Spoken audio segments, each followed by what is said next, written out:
Welcome back to Popcorn and Pals, the podcast where we talk about all sorts of movies, good and bad, and we give you our completely unqualified takes on them. He's Zach, I'm Justin, and today we're talking about the 1967 classic that will encourage you to not have an affair with an older married woman. It's The Graduate. How are we doing, Zachary? Good. Okay. So, first question. What's your opinion? MILFs, good or bad? Zach's coming out of the gate swinging tonight. No. Yeah. I think, I mean, now that I'm married to a MILF, it's not as big a deal, right? But yeah, there you go. Make sure Carla hears that part.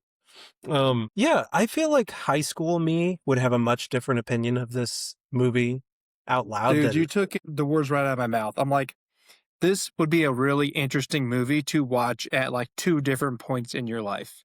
Yeah. Because I feel like my take on it now is completely different than what it would have been if I had seen this at like 19 years old or 20 years old. Like, and I can relate to it, right? Because I remember what it was like to be back then, but you know. Yeah, it's definitely, I feel like it is a young man's dream, this movie. I don't know about that. Yeah, I feel like my stance on this movie would be wildly different 20 years ago versus now. 20 years ago. That's kind of weird to think. We would have been 16 at that point, but anywho. Yeah, the movie would have only been 30 years old. That's even scarier. I know, right? I think it's 40 years old. 40 years. Yeah. Yeah. No, this movie was really interesting. Like, one thing I kept coming back to, because I found myself more interested in the research of this movie in a lot of ways than I've been in other movies that we've watched. And really, because it starts what they call like the Hollywood like new era. And, you know, I think mostly we associate that with like, you know, the Steven Spielbergs, Martin Scorsese's, and like, you know, Star Wars is right as they're like coming out of this like 1970s like kind of explosion in quote unquote creativity. Yeah. And like I've always heard about like how like the 70s were like this transformative time in movies, and then like the people coming up through the 90s like really, you know, the Quentin Tarantino's like really based their like whole creativity off of what these guys did in the 70s. And this movie is like really one of the first ones that's like attributed to this like new wave Hollywood or new era Hollywood or whatever they call it, new Hollywood. Yeah. And I've always like, with the exception of like probably like Steven Spielberg and Star Wars, like for the most part have hated this movie time period. I've always thought, I'm like, these movies are so dark, they're depressing, there's nothing fun about them. Like, you know, like Scorsese back then, Taxi Driver, like just not a good time, right? Like, you know, and I think it's just interesting, like kind of coming back at as like an older person who's maybe a little more jaded, maybe a little more, has a little bit more, I don't know, season under my belt, coming back to this time period and experiencing like what that new Hollywood was for the first time as like an adult. It was interesting. It was an interesting experiment for me. So had you seen this before, or was this your first time seeing it? First time. Yep. Yeah. I'm a just like Benjamin, I was a virgin to this movie. just like Ben. This was your first time as well. This was my first time. Yep. Yeah. How about you? This is my first time seeing it too. I hadn't even heard of this movie until you. Well, funny enough, you're talking about the research into it. Same thing. I feel the same way. I really enjoyed researching and looking up in the backstory behind it. I didn't realize that there have been so many tributes and other TV shows and movies calling back to this movie. Oh yeah, the parody of this movie is like next level. It's still being parodied to this day. But I had never even heard of it before. Didn't even know what it was. But like the whole Wayne's World wedding scene, I watched Wayne's World a ton of times when I was a kid, and I didn't know that was a riff. The whole wedding scene, watching The Graduate, I was like, oh my God, I didn't know that was a riff on this. So it was really, it was pretty interesting to see a lot of these callbacks. There's a lot of like iconic moments from this movie that like I've like seen like in still shots or like being parodied. And like, I kind of forgot that they were like part of this movie. And so like, you know, the the famous scene of like him being seduced and like that camera angle like through her leg, not to get like right into this movie or anything, but like that's so many that's just parodied so much. And Mhm. I had no idea it was like basically the first scene of the movie. And Yeah. like it goes this whole movie like I honestly had no idea what was going to happen for a lot of this movie. Yeah. And then something would happen. I'm like, "Oh, I've seen that in pop culture. Oh, I've seen that in pop culture." It's like it always kept like coming back, you know. It's very Mhm. interesting. Yeah. Before we get too much into it, we don't have to get into the movie right now. Let's chat. What's going on? I was Not on a vacation. lot. We had 4th of July, America Yeah. 250, you know? Yeah. Yeah. I feel like we didn't really do anything. Nothing Well, you know, literally America nothing only turns exciting. 250 one time, you know, you might as well just do nothing. I know. Well, when you have a toddler, and I don't know, I feel like our daughter is still like we didn't want to keep her up super late to try to do fireworks and Oh, no, you can't do that. Like, summer, like, doesn't get dark till like 9 o'clock. It's like, you can't. no, Yeah. yeah, I haven't exactly. seen fireworks in So 5 years. yeah, yeah, exactly.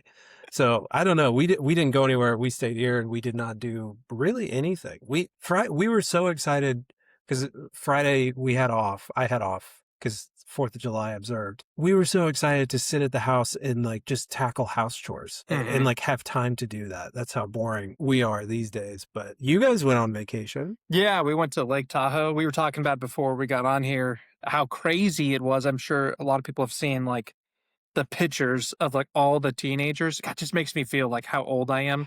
I'm at the beach with like my 5-year-old and 3-year-old and my grand and like my parents, right? The grandparents. And we're and like all of a sudden, like all these little teenagers walk out and like I don't know what it is with Gen Z and these like thong bikinis, but they're just like everywhere. And I'm like looking at my daughter, being like, "Don't you do that, okay? You're gonna wear a moo to the beach."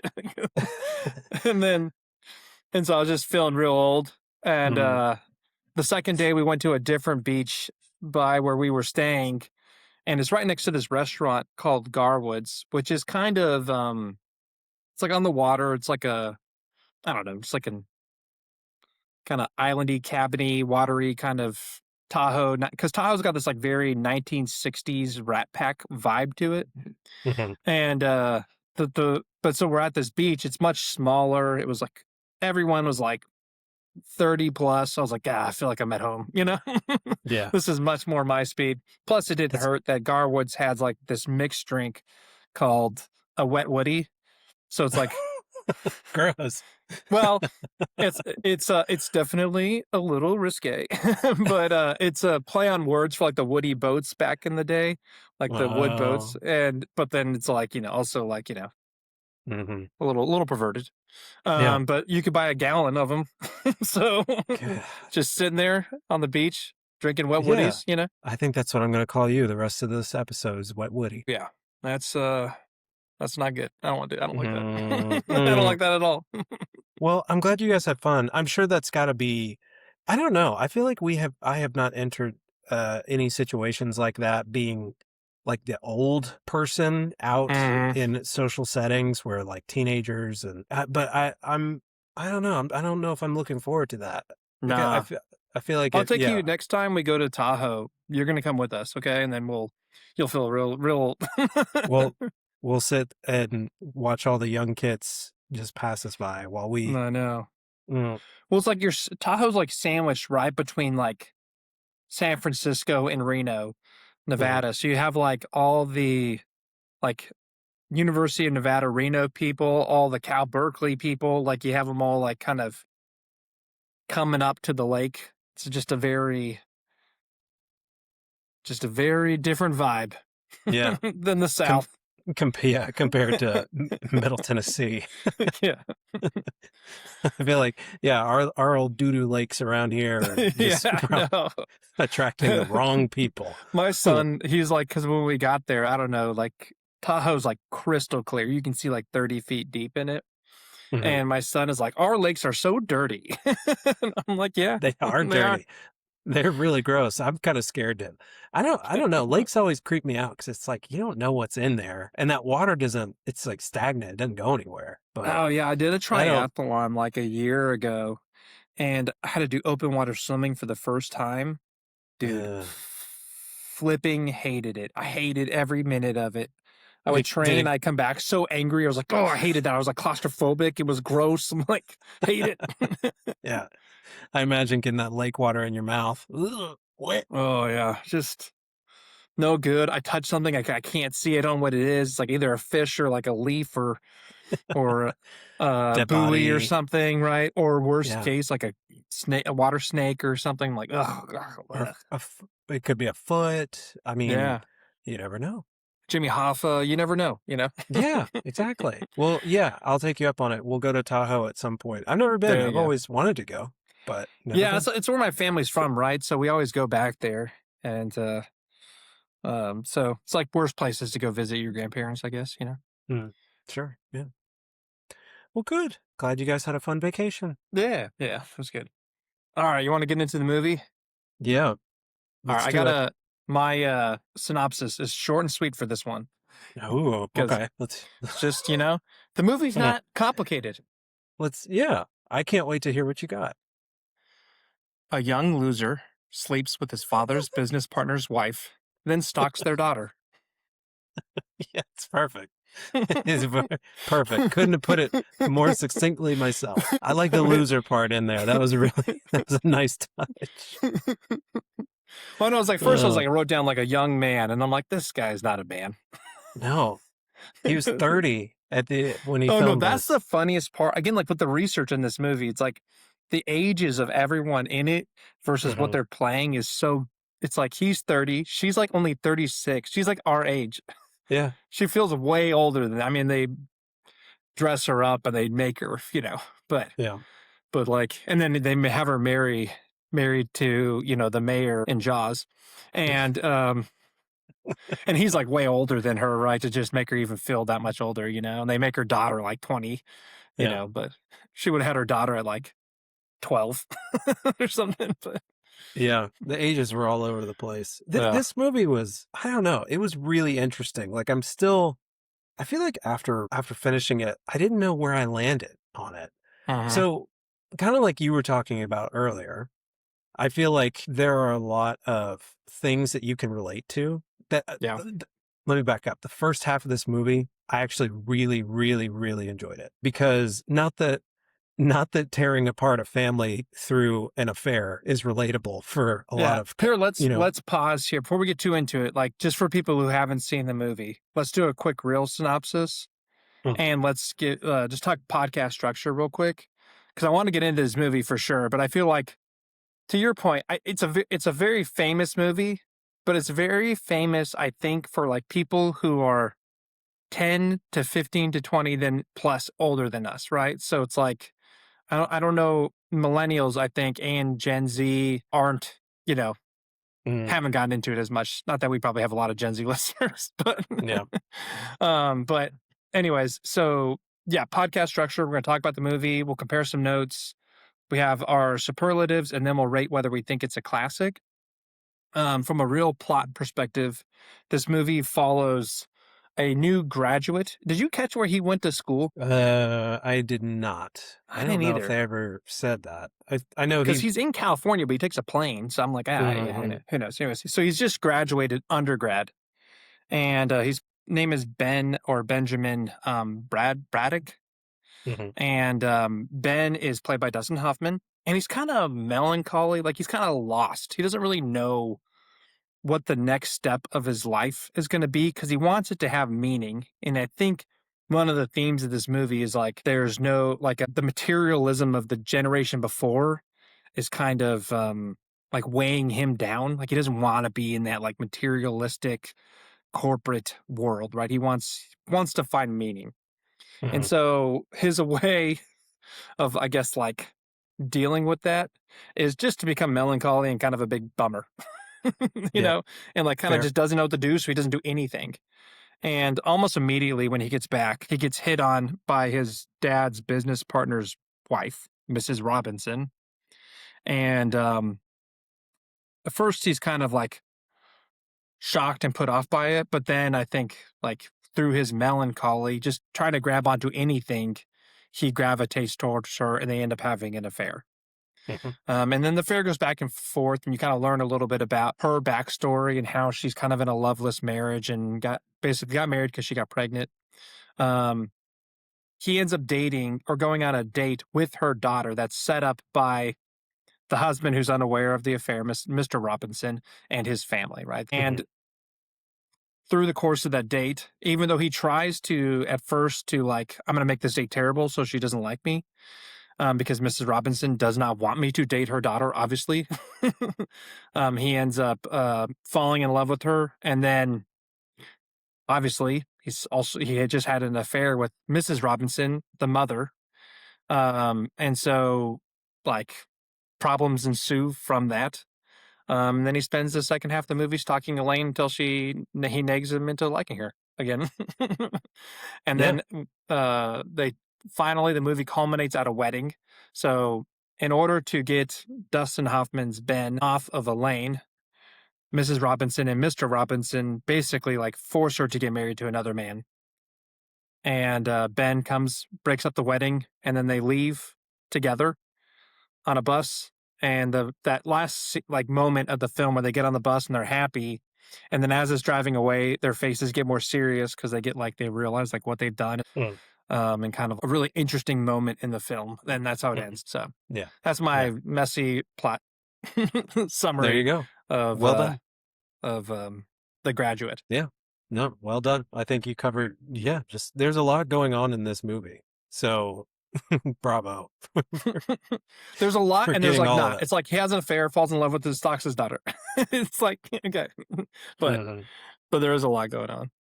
Yeah. All right, so let's go back to you. What were you saying? Sorry if I Um, rudely interrupted you. no, you're good. Yeah, I feel like I really enjoyed the first half. Mhm. I think I enjoyed it because less so of the affair aspect, more so of that feeling of drifting after getting out of Mhm. school.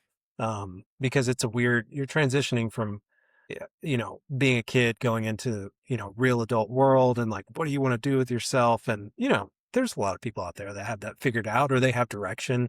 But for, a lot of other people, stepping foot into the adult world that's a lot. There's just a lot going on there that you can relate to. Yeah. Um, I also thought that it was, I know we've talked about this with a lot of our older movies, but just seeing how certain topics are handled back then versus today, I thought Mhm. it was a very interesting study on some pretty heavy topics that today are a big deal, but back in 1967 seemingly weren't as big of a deal. Or it could just be, the lighthearted nature of this movie. But Yeah, like because it's a adultery, comedy, right? Like yeah, it's like a dark comedy, like a kind of like one of the first dark comedies. yeah, Yeah. like adultery, rape accusations. These are Yeah, that one's a really, little rough.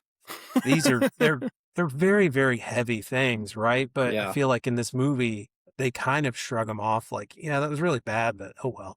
Um, Mhm. But yeah, I don't know. Like the front half, you have, I feel like, some really interesting core messages and themes and stuff that I thought that it was really fun to explore. And then the back half was just, man, it was all over the place. It felt like it was creepy. The stakes get skyrocketed. There's a fight in a church with a cross. Um, like at the end, Yeah, I he's not still holding back, you know, no. in that fight. Um, yeah, but there's, I have we'll get to it later on. I think I know the reason for it, but yeah, the front half felt kind of separate from the back half. So I feel like I don't know where I landed with it. Like I really enjoyed the front part of it, but it's like after there was that cutoff of when he goes on the date, with Elaine, and it was like everything that happened after that. It almost felt Yeah, like a there's kind of a whiplash. yeah, it's like a pacing issue, right? I Hmm. feel like they spend so much time on developing the Mrs. Robinson relationship, and the Elaine relationship part is pretty rushed. Yeah. Um, I agree. It's a very interesting dynamic in the movie. I Hmm. found I think a similar opinion to you. Like I Like, I don't know where this movie I had to, like, chew on for a little while to kinda figure out where I landed, and I think there's a lot of things I really liked about it. The first half, even though it's, like, maybe the more depressing side of life is what's Mhm. happening in the first half, it's was more interesting in a lot of Yeah. ways. Mhm. Even though I found the dynamic of the second half also very interesting. I just wished they had developed the Elaine relationship a little bit more to make it feel more genuine Yeah. and more earned. But Yeah. yeah, Yeah. yeah, Mhm. No, I agree. I think, I don't know. There's, like I said, through the research and like looking more into the novella that this movie was based mhm, upon, feel like I understand the reason why the back half feels that way, but we'll talk about that later. But yeah, yeah. I think pacing issues, I feel like in the back half are what really stuck it to me. I was like, what the fuck is going on here?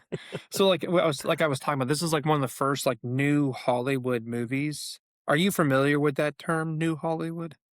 I feel like you've talked about it on here Yeah, before. it's just like basically the 70s. Yeah.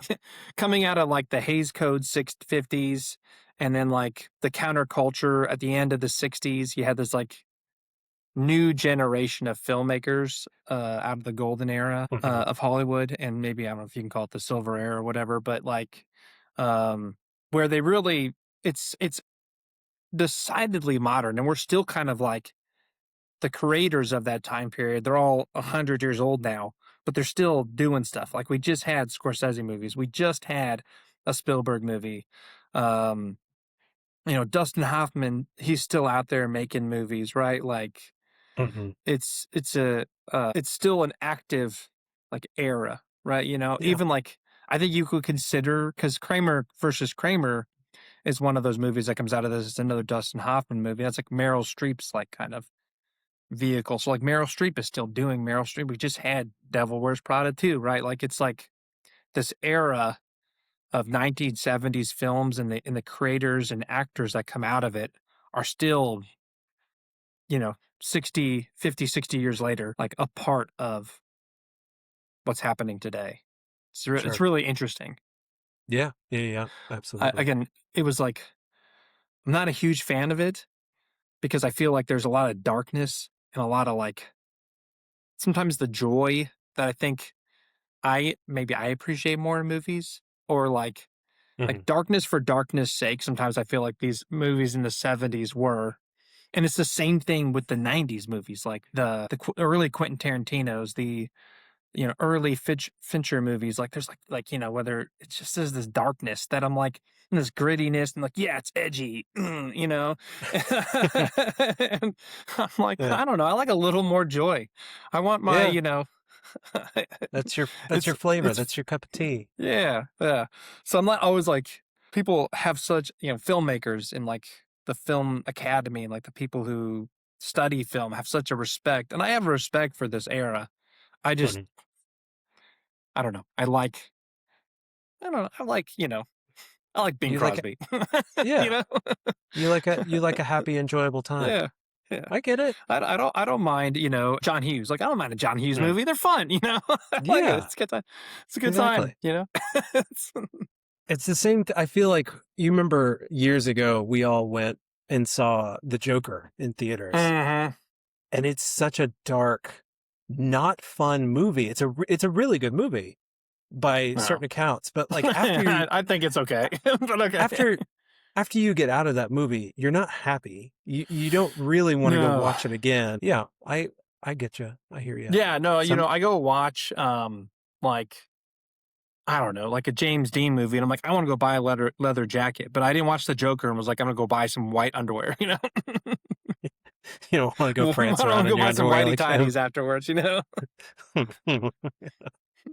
I don't know. They might work. Who knows? Mm. Oscars. So this movie's nominated for like everything, So, like but the big ones. it only won one, right? Yeah, director. It only won for director, but it was nominated Best Picture, Director, Actor, Actress, Supporting Actress, Mhm.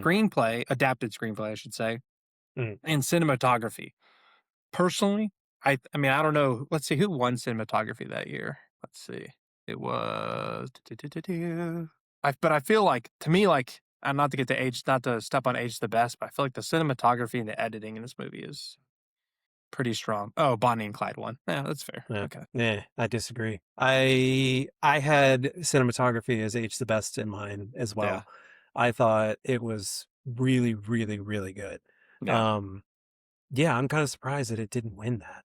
I feel like there were shots in this movie that I didn't know they did in the 60s. Yeah, I it's was really, like I the was really quick impressed. editing and like the transitioning between things. It was very cool. Hmm. Yeah, I The agree. what about the music? Do you have that later too? Uh, I didn't. I mean, I saw that it's what I don't even. Simon and I Garfunkel. yes, they Yeah. did the famous song "Mrs. Robinson" and I all think the things. every song that we hear lyrics in is Simon and Garfunkel in this movie. Yeah, it said they did the entire soundtrack for it, which it was fine. They wanted Simon and Garfunkel to make music for this. So I Mhm, don't know if you saw this in the research. So they wanted them to make it. So they asked them, like, give us 3 songs. And then for mhm. pacing and editing purposes, they used existing Simon and Garfunkel songs for Oh, for it. When okay. they went to back to Simon and Garfunkel and were like, "What songs do you have for us?" They had 1 done. Yeah. And they had 1 done, and I think it's the, like, Sage, Rosemary, Thyme, that one that's in there. Mhm, Um, like, I forget what the name of the song was, but they had that one done, so they kept in, um, the Hollow Darkness, My Old Friend song. yeah.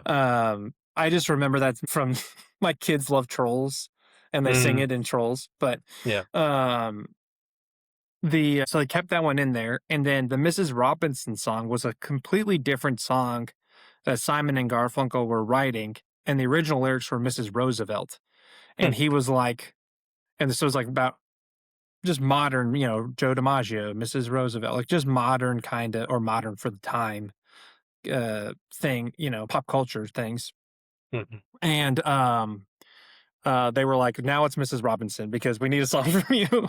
And that's why it's Yeah, so short in the movie. Like, I don't think it was finished being written. So they only used the section that they had. yeah. Yeah, in it, which is Hmm, interesting. And then it became that like a is number one hit out of this movie, probably the biggest breakout for Simon and Garfunkel. But yeah. But yeah, I mean, I thought the music was it was good. I didn't have any Mhm. complaints with it. I thought it was really funny in certain places. Like when I think you hear the "Darkness, My Old Friend" song like in the very opening shot when he's flying back home. I could be wrong, but I remember it being early on in the movie and thinking it was really funny that you have this kid who just graduated and he's going back home to live with his parents and that song is playing in the background and he's like depressed and it's really funny. No, it is really funny. I really enjoyed it too. Mm. Just like coming out of it, you're like he's on the airport, like going through the airport, right? And he's like on like the moving sidewalk, and he's just like he just looks like like "Oh, Yeah. fuck my He life, yeah. kind of thing. He looks so Yeah, depressed, like he's he just the does. unhappiest person on the planet. All right, you want to get into our categories? I feel like we've talked about the movie enough. Yeah, Unless you hit had us with the any other notes.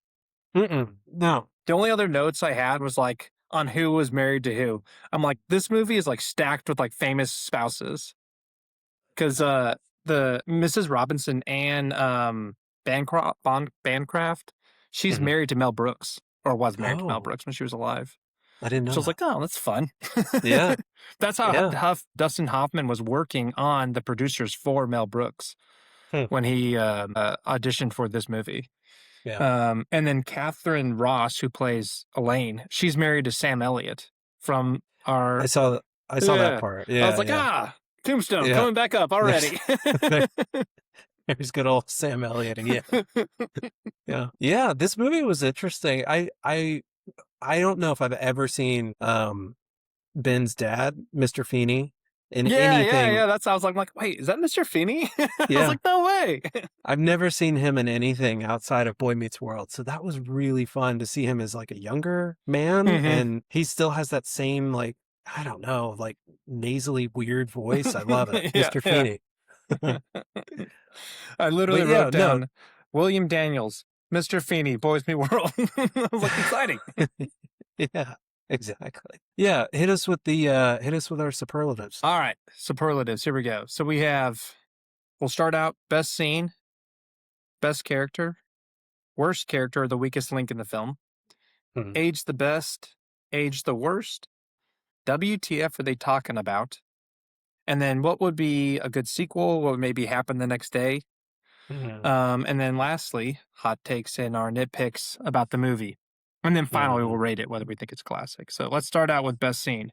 Yeah. Why don't you kick it off? I think the opener where Mrs. Robinson takes him back to her house and she's hitting on him and he's like panicking around the house as Yeah. she like is like just manipulating him and like kind of like weaving her web of manipulation. It's It was really fun. I had a great time. I was like I literally wrote down run, but yeah. He and tries honestly, he, his reaction would be my reaction if I was in that moment at 20 years old and like my mom's friend was like hitting on me and I'm like, my God, get no, I don't know. I'm so scared. Yeah. He does a great job of like trying to weave that line of not being disrespectful, Yeah. especially because she gaslights him so hard Oh when yeah. he's She's like, like, I think you're trying to seduce me, Mrs. Robinson. And she's like, no, I'm not. And he's like, oh my God, I'm so sorry. Please forget I said that. Like makes him feel bad for it. mm-hmm. So he's trying not to be rude in all the things, No, but yeah. And she's like, I'm not seducing you. Would you like if I seduced you? No. He's like, oh, I'm so scared. Please. I yeah, just want to be, I that just got home from whole college. Please. that whole scene, yeah, it was really funny because yeah, the whole time you're like, "Ugh, I don't know, especially because she's like, well, my husband will be home later. I don't know, he'll be home whenever. So the whole, I was nervous that her husband was going to walk through the door and be like, what's going on here? The Yeah. whole time, it felt like there was a slight amount of tension because you don't want Ben to get in trouble. But yeah, it's a good one because yeah, you also I feel like you get a sense of like who Ben is because like yeah, he's lost. I don't Yeah. want to say he's depressed. He just doesn't have any direction of what he wants to do Yeah. with He's kind of himself. melancholy, maybe. Yeah. Yeah, but like he also, you kind of get a glimpse into. He's not like this debonair, suave guy. He No, fumbles. He's he yeah, at he's. first you're like, is he supposed to be like this, like, because originally when the casting for this was Robert Redford that they Mhm, wanted, and like mhm. that's a handsome dude, right? No offense to Dustin Hoffman, but like Robert Redford's like 6 foot, chiseled jaw, like baby blue eyes, he plays Gatsby, right? Like he's like Mhm. the man, Yeah. and Hoffman is not that, even though he has his own charm for sure. Mhm. But I was like, is he supposed to be sexy? Because I felt like at first, like all the mothers were hitting on him, even at the party. I was like, are they all like? They're like, ooh, he's so, and I'm like, am I missing something here? Yeah. And then he like definitely does not play it smooth at all. Yeah. No, he's clumsy. He's Yeah, goofy. yeah. Yeah. No, I agree. That whole front scene with Mrs. Robinson is really And it there's was that really good. iconic shot like between her leg, when her leg's Mhm. bent up, and he's like, "I think you're trying to seduce me, aren't you?" Yeah. That kind of thing. Yeah. No, it was a great. Yeah, that was a good scene. Big fan. Yeah.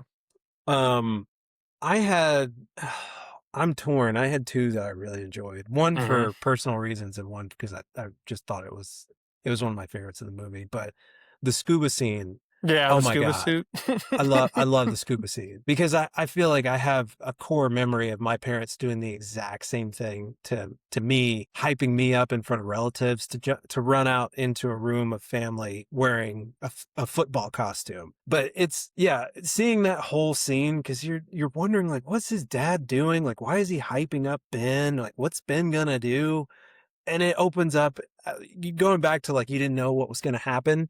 I did not expect him to open the door and see Ben in full scuba gear with a with a what do you call it, a spear The gun or spear gun, whatever it yeah. I was. was like, "Why is he holding the spear gun, like, loaded?" Yeah, and then like back to the cinematography aspect, then we get to see it from Ben's like first person point of view, and Yeah, you his can't parents are, like, hear. basically Yeah. drowning him. Yeah. They're, like, Uh, smothering him, it's, like, how he feels, you know? That's, like, like what I think they do a really good job using yeah. water to show, like, him just Mhm. being smothered all the time. Yeah. But Yeah, it's that a great whole scene. scene, oh my god, I loved it. At first, I was like, "What the fuck?" Yeah, But it's a bizarre scene, but I loved it because I was like, "Oh my god, I relate to it." I think my actual favorite scene though was just the entire scene of Ben meeting Mrs. Robinson for the first time at the hotel. Mhm. Everything from start to finish was so funny. From him getting there and being nervous that like the front desk guy is going to sniff him out to like he has Mrs. Robinson go up to the room and meet him up there and he awkwardly kisses her and he like tries to feel her up and he's just it's so awkward. But then back to the cinematography, they spend the night together and then it goes into this montage like just out of nowhere of them progressing their affair over the course of I don't know how long, but Yes, a summer, you know? Yeah, yeah, and yeah. you see him drifting between meeting her at the hotel and him just lounging by the pool and drinking beers. He goes from this really awkward, clumsy guy to having, I don't know, it's like his demeanor changes and he feels more cool in a way. Mhm. Um, but just that whole scene of it was so funny of him floundering in the hotel and not being so nervous to do this with Mrs. Robinson, and then the transition into their affair and just him, yeah, ha sleeping with this older woman and getting drunk by the pool every day. Yeah, he doesn't, like, progress, like, he's not like he gains confidence, they're both, like, become, like, codependent for a temporary time on this, like, relationship, and then like, it's just an escapism for the miserableness that is both of their lives at that moment, whether or not it's real Mhm, or self-inflicted or, uh maybe like even a mental, kind of barrier that like Ben has, right? It's like it's this escapism for them, but it is a great scene. I just love like the not the bellhop, but like the attendant at the counter, the guy who's mhm. like checking him in and out, like that is the writer of the movie. Oh, I didn't know that. Yeah, and, I just love the scene when he's like, "Are you at that party?" And he's like, "Yeah, okay." And then they're, like, introducing him, and they get his name wrong, and they're, like, assuming he's someone. He's like, "No." Then, like, "Wait, what?" Then he Yeah. leaves. He's drinking and smoking cigarettes at the bar, and then she comes over, then he calls her from the payphone, and he's like, "I think he's onto me." And he's like, "This guy could care less." He's so nervous. He's like, yeah, just that whole, I don't know, everything about that scene I thought was really, really funny. Mhm.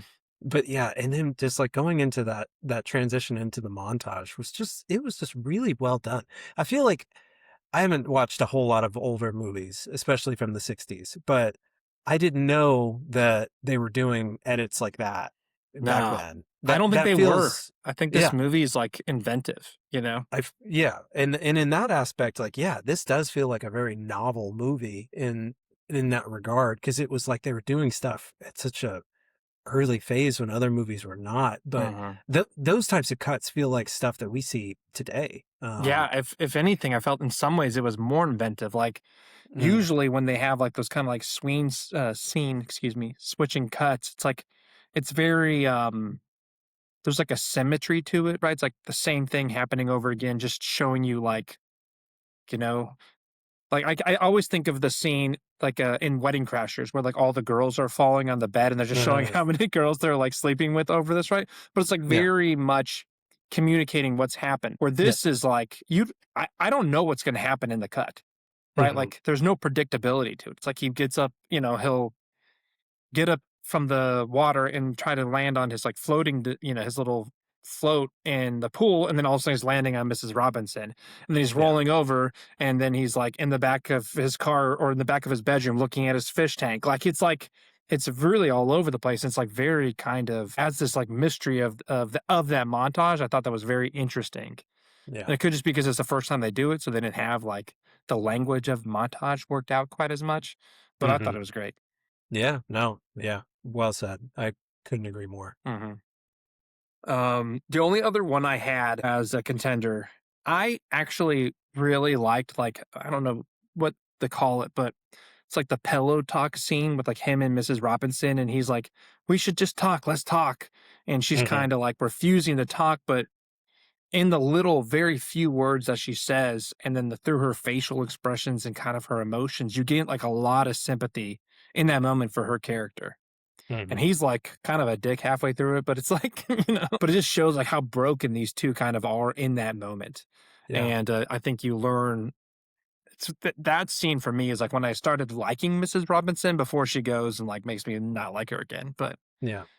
yeah, No, I enjoyed that scene too, 'cause I feel like you have Ben, who he was a virgin, he'd never been with anybody before. We don't know if Ben his past relationship was like, yeah, or if he had girlfriends, whatever.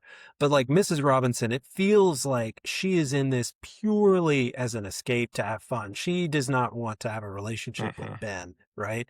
But Ben kind of starts catching feelings a hmm little bit, right? Or he might not be, but it progresses to the point where I definitely, yeah, he wants to know more about Mrs. Robinson. He doesn't want it to just be a physical thing.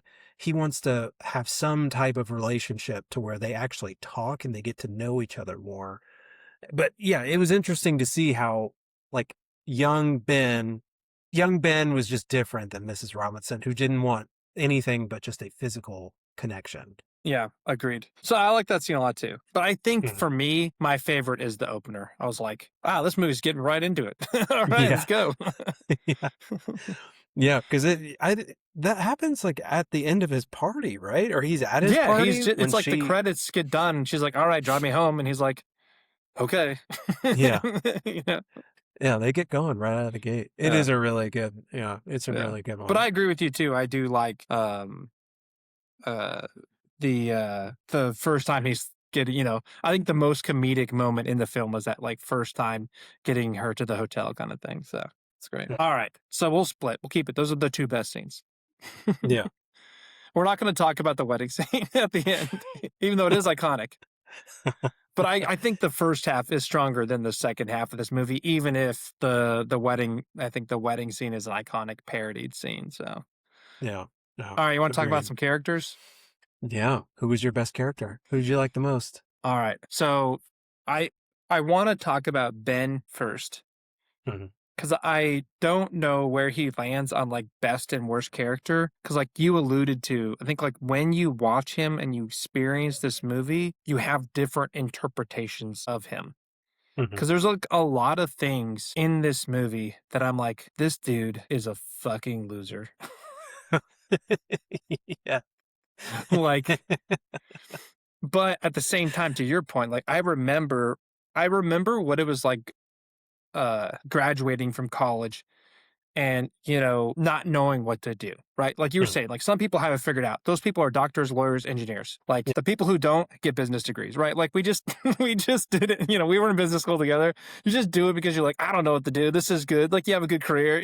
It's like it'll be fine. Yeah. Kind of thing, Yeah. right?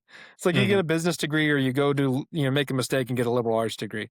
But but Nice. You get no, the little singer in there, didn't you? no, no, not to knock on the liberal arts people. It's fine. It's all right. But like, yeah, like, you get a business degree because you really don't know. No one's like, oh, I want to be an accountant, you know, right? Yeah. You might be like, oh, Exactly. I could be an accountant, right? But no one's like, I was 12 years old and I said, I want to be an actuary, I wanna So, I wanna play with a calculator. yeah. But yeah. And so, like, I remember feeling what, like, he feels. Yeah. And then even when he's dating, or not dating, that's not the correct term, when he's stalking, um, Elaine, and Mhm. I'm not saying like I was gonna go be a stalker, but I remember what it was like to fall in love, quote unquote, for like the first time.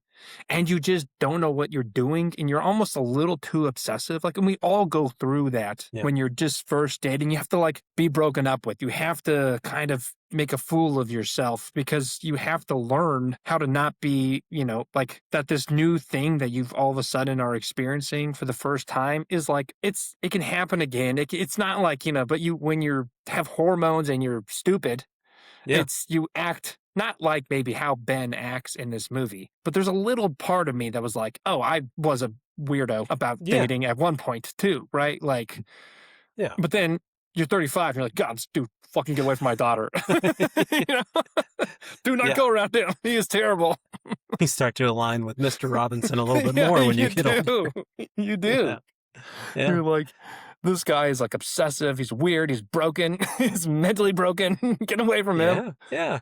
No, I think that's a great yeah, that's a great breakdown of Ben because you're exactly right. When you're young and you just don't have as much life experience. Okay, like for example, that very first hotel rendezvous with Mrs. Robinson, and she's starting to get undressed, and Ben's like, "I don't know what you want me to do." He needs direction. He needs Oh, her to yeah. tell him what to do, right? Because he's a kid. He's never done this before. He doesn't know what he's doing. Now, he might not Um, even be a virgin, but maximum, he's had he's slept with one person in an awkward college relationship or whatever. mhm, mhm. Plus, super intimidating. This is like a woman, and Yeah.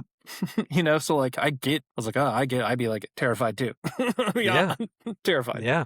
Yeah, exactly. Yeah, I think that's a great breakdown of Ben because I think so much of what we look at Ben, especially as the movie progresses, yeah, you kind of look at him, you're like, dude, you're really weird, you're kind of creepy, you're stalking, all the things. But yeah, you're right. I think there is a lot of sympathy to be had towards Ben because he's just in a situation that he's never been in it before and he doesn't know how to handle it. Yeah, it's like the first time you found that, that movie you liked or that cartoon you liked as a kid, you were obsessed, right? Or Mm. like, and then it just takes experience to kind of realize like, oh, that obsession was like just because it was new, novel, and whatever. And now you don't go to the lengths that he went. Like that's where he gets creepy, right? He goes to an extreme. He's talking about marriage. He's talking about like all of these like I've only gone on one date with her and I slept with her mom. I want to marry her. I'm gonna marry her. And then he's like just nagging her when he gets to Berkeley and he's like stalking her, then nagging her, then stalking her. And I'm like, okay, well, his character crosses a line, of course. Yeah. Yeah. And the older you get, the more that line becomes even more apparent.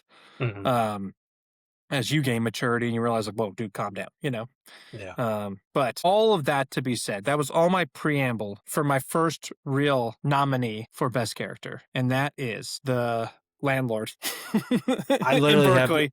I have Ben's landlord in Berkeley as the best character. What was his name? I Mr. have this McCleary. I was I like, have Mr. the McCleary. same I was like, one. you called him on it, Mr. McCleary. You called him on it. Yes. Get out of there. You suck. Yes. He he was suspicious of Ben from the jump.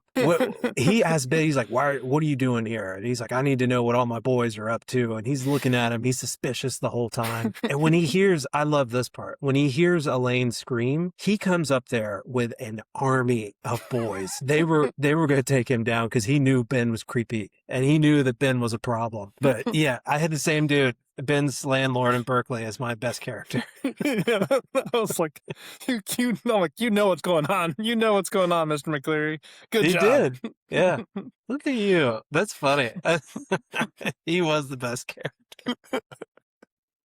Oh, I love it. Yeah. Yeah. Hands down. He wins. Mm. Feel like no one really in this movie, besides McCleary, Hmm. um, is is like they're not good people. Mm-mm. I None mean, of like them. even Elaine is like she's not a bad person. She's just kind of like she's also lost and making bad choices. Right? Like there's no way I'm dating anyone who's dated my parents. Who's You know? who has had a sexual relationship with one of your parents? Yeah, and had an affair, like an Yeah. affair too. It's That not like like even like his that parents are is broken up and whatever. Like, yeah, actively going to tear your family apart. Yeah, I don't. Ugh. That's a tough situation. I can't imagine Thanksgiving dinner around all that because it's not gonna happen. I mean, yeah, No, but we've yeah, all I mean, seen Jerry Springer. It happens out there, but like outside of our core cast, right? Like Ben, Mrs. Robinson, and Elaine. I mean, Mr. Robinson, he doesn't really. I don't know. And Ben's parents, like all of these other side characters, they just don't. There's nothing that they do or offer that I'm like, oh yeah, best character. Um, yeah, they really what I like about because this movie and then the movie last week too, Breakfast at Tiffany's, in a lot of ways, like they don't give the secondary characters a lot of room. Like a lot of modern movies, like they want to bring in that comic relief character. They want to bring in like the sassy best friend, right? Like they want those things. And like the movies from the 50s, 60s, they don't really do that. Like you would think Mhm. like we watched Some Like It's Hot, right? And so you got their three main characters and there is a little bit of side character action, but like they're in a whole band and we don't know any of the other band members really in that movie because they're so focused on these character stories. Or Yeah. like nowadays, like the spectacle and, plot are Yeah. almost more important than like character. And I will say one thing about watching these older movies I'm learning is like they were much more character driven and they keep them really tight to these characters. And this movie is Mhm. very tight to those three characters. And I think it shows because they end up all three of them get best actor nominations for this movie, right? Like whether it's supporting or actress or actor. Yeah. But they give them space to really focus on the character, Mhm. opposed to like, having the world's craziest church, runaway scene in the third act. Yeah. Even though it is crazy, but it's not it's short. Yeah. Yeah. Any other nominees for best or you want to get into worst character? No, he was my one and only, and There you go. He was mine too. I'm glad we're on the I'm same page. I'm satisfied with him. He's a Yeah. good pick. Yeah. All right. So let's do worst character. You want to talk about Ben again? I For me, worst character hands down is Mrs. Robinson. Yeah. For all of for all of her faults, she's a pretty terrible person for pursuing an Yeah. affair and all these things. But her telling Elaine that Ben raped her, Yeah. that No. pole vaulted her from like predatory cougar into an actual villain. Yeah. Um, because that's just, oh, that's a That's hard that's line to, unforgivable, right? Like yeah. you've messed up, and so your solution, like you're one, like you pursued the affair. You're the Yeah. one who instigated, right? Hmm. A younger man. Now he is 21, so like a lesser movie from a different time period would make him like 17 or something stupid, and you'd be like, ugh, ugh, right? Yeah. But like he's 21, so he is an adult, even if he is a young adult. Yeah. But you pursued it. And then there is, like I said, that pillow talk moment where there is some sympathy that's built for her. Hmm. And you understand why she does not want him to date her daughter. Yeah. Like it's very understandable. But Yeah. then she just goes like full the worst first person on the planet Yeah. when he is like, the truth comes out and then she's like, time to, I don't know. I don't even know why she does it. They're still getting I, divorced. So it's like doesn't even matter. yeah. I mean, like clearly it's, I think her only goal was to try to save face a little bit because Mhm. I mean, I think that's all it boils down to. They had a mutual agreement. They both were party to participate in this thing together. So it's Yeah. not like one was worse than the other. They both agreed to it. But for her part, she chose to try to throw him under the bus in the worst way possible. Yeah. Um, in offense that in modern times, I don't know about in 1967, but in modern times, I mean, that's jail time. Yeah. That is a very serious offense. And like, yeah, I don't know. Seeing her do that, because I thought that when Ben confessed all of that to Elaine, that would just be it. That's bad Mhm. enough. Like you had a sexual relationship with my mother. I don't want to be with you, Ben. But to see that they threw that on top of it too, ooh, it was tough. But that's Yeah. Mrs. Robinson, hands down, was my worst. Yeah, Ben's not great in a lot of aspects, but throwing out an accusation like that is No, I just, mean Ben's like a runner up, right? He's mhm, stalking Elaine, right? yeah, for And sure. like Elaine like makes bad choices. She's not a bad person, just making bad choices by being like, I like Ben for some reason. Yeah. Even though after he hit their first date, he speeds and takes her to a strip club. And then she's crying and he kisses her and he's like, I'm sorry, I wasn't really trying. I was just trying to make you not like me. And she's like, Yeah. okay, well, all right. Yeah. Yeah. Ben is he's no peach. I mean, like, Mm, they both of them have their faults for sure. yeah. But It's a yeah, testament Ben, to their acting that I'm not, like, dislike all of them more. Like, yeah, I think, like, there is a charm that Dustin Hoffman has, and I also have, like, 30 year him more so than any other actor from this movie, like, has this filmography. Even mhm, though the other 2 women are very successful, I would not say, like, I would have recognized them from this movie, sure. in later things. There is things I've seen them both in, I was like, "Oh, she's in that? Okay, I guess, yeah." But Mhm. Dustin Hoffman is like, Yeah, I mean, he's an A-lister. yeah.